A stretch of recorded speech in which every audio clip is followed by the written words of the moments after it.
పదే పదే మీరు 2 లక్షల ఉద్యోగాలు ఇస్తారన్నారు. ఎక్కడ పోయినాయి మీ 2 లక్షల ఉద్యోగాలు? అసలు తెల్లారేయాలి కదా అధ్యక్ష.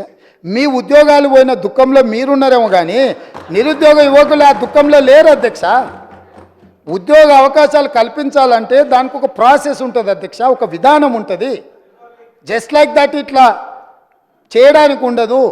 గతంలో మీరు చేసినట్టు మేము చేయలేము. జిరాక్స్ సెంటర్లలో పల్లి బఠానీలు అమ్మినట్టు పరీక్షా పత్రాలు ఎక్కడ పడితే అక్కడ సంతలో సరుకులాక అమ్ముకునే విధానం మేము దేదలుచుకోలేదు అధ్యక్ష. మా పేషీలలో ఉండేటోళ్ళు ఎవరు అట్లాంటి దాంట్లో లేరు అధ్యక్ష. మా పేషీలలో ఉండే వాళ్ళ బంధువులు ఎవరు ఇట్లాంటి కుంభకోణాలలో లేరు అధ్యక్ష. మేము మీలాగా కాదు, మీరు మీలాగా మమ్మల్ని ఎందుకు అనుకుంటున్నారు? ఒక విధానం, ఆ విధానంలో మేము ప్రయత్నం చేస్తున్నాము. గతంలో మీరు నియమించిన వాళ్ళకి అర్హత లేదని హైకోర్టు చెప్పింది సభ్యులుగా.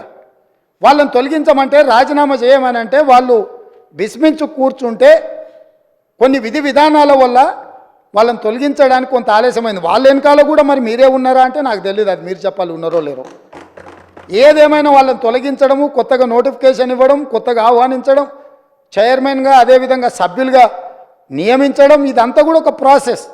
ఇదే కాకుండా గతంలో ఇచ్చిన నోటిఫికేషన్లకు కూడా ఎంతసేపు మీ ఉద్యోగాలను రెన్యువల్ చేసుకోవాలన్న ఆలోచనలో పడి ఆ తాపత్రయంలో మీరు వాళ్ళ ఉద్యోగ నియామకాలు చేపట్టకపోవడం వల్ల వైద్య ఆరోగ్య శాఖలో మీరు నియామకాలు చేపట్టకుండా వదిలేస్తే మేము వచ్చే ఆ సమస్యలు పరిష్కరించి పెద్దలు దామోదర్ రాజనరసింహ గారు మొట్టమొదట ఆ కార్యక్రమాన్ని చేపట్టి 6,956 స్టాఫ్ నర్సు ఉద్యోగాలు ఎల్బీ స్టేడియంలో నియామక పత్రాలు వాళ్ళకి అందజేసినాం అధ్యక్ష.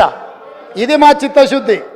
అదేవిధంగా మొన్నటికి మొన్న సింగరేణి బొగ్గు గని కార్మిక సంఘంలో 2 సార్లు వాళ్ళే అధికారిక కార్మిక సంఘంగా ఎన్నికైనరు.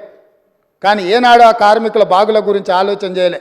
అందులో కూడా ప్రశ్నాపత్రాలల్లా అదేవిధంగా ఇచ్చిన టెండర్లలో ఏం జరిగిందో భవిష్యత్తులో తేలుతుంది. కారుణ్య నియామకాలు కూడా చేపట్టలే. వాళ్ళ ఇంట్లో మాత్రం 4 ఉద్యోగాలు కారుణ్య నియామకాలు చేపట్టారు. వాళ్ళు ఉద్యోగాలు ఉంటూనే ఉంటారు, రెన్యువల్స్ మీద రెన్యువల్స్ ఎక్స్పెక్ట్ చేస్తూనే ఉన్నారు. ఎంబడే మా బట్టి విక్రమార్క గారు ఆ కారుణ్య నియామకాల విషయంలో స్పష్టమైన నిర్ణయం తీసుకొని 441 కారుణ్య నియామకాలు మొన్నటికి మొన్న నక్లెస్ రోడ్లో అంబేద్కర్ సాక్షిగా ఉద్యోగ నియామకాలు చేపట్టిన అధ్యక్ష.